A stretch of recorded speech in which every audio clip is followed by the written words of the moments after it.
ആത്മകഥാ വിവാദത്തിൽ E P ജയരാജന്റെ പരാതി ക്രമസമാധാന ചുമതലയുള്ള ADGPക്ക് കൈമാറി. DGPയാണ് പരാതി കൈമാറിയത്. ഇ പി ഇന്നലെയാണ് DGPക്ക് പരാതി നൽകിയത്.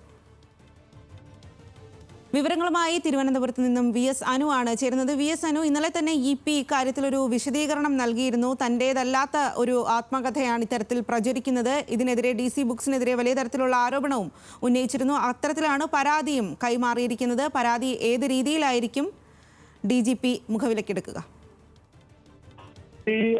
ഇ പി ജയരാജന്റെ വിവാദമായ ആത്മകഥയുമായി ബന്ധപ്പെട്ട കാര്യത്തിൽ അദ്ദേഹം ഇന്നലെ തന്നെ സംസ്ഥാന പോലീസ് മേധാവി DGP ഷെയ്ഖ് ദർവേസ് സാഹിബിന് ഒരു പരാതി നൽകിയിരുന്നു. ആ പരാതിയാണ് ഇപ്പോൾ ക്രമസമാധാന ചുമതലയുള്ള ADGP മനോജ് എബ്രഹാമിനെ കൈമാറിയിരിക്കുന്നത് DGPയുടെ ഓഫീസ്.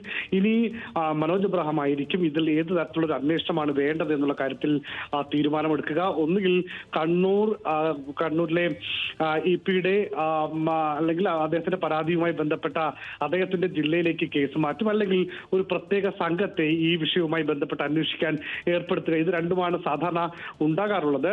സാധാരണ നിലയിലാണെങ്കിൽ ഇത് കണ്ണൂർ കമ്മീഷണർക്കോ അല്ലെങ്കിൽ റൂറൽ എസ്.പിക്കൊക്കെ കൊടുത്തുകൊണ്ട് ആ തരത്തിലായിരിക്കും അന്വേഷണം പോവുക. ഏതായിരുന്നാലും ഇ പിയുടെ പരാതി വളരെ ഗൗരവത്തോടു കൂടി തന്നെയാണ് പാർട്ടി കാണുന്നത്, CPM കാണുന്നത്. അതിന്റെ പിന്നാലെയാണ് ഇങ്ങനെ ഒരു പരാതി DGPക്ക് വരികയും അത് ഇപ്പോൾ ADGPക്ക് കൈമാറുകയും ചെയ്തിട്ടുള്ളത്. ഇതിൽ ഒരു വിശദമായ അന്വേഷണം ഏതായിരുന്നാലും ഉണ്ടാകുമെന്ന് തന്നെയാണ് നമുക്ക് മനസ്സിലാക്കാൻ സാധിക്കുന്നത്. സ്വാതി. ശരി, VS അനു.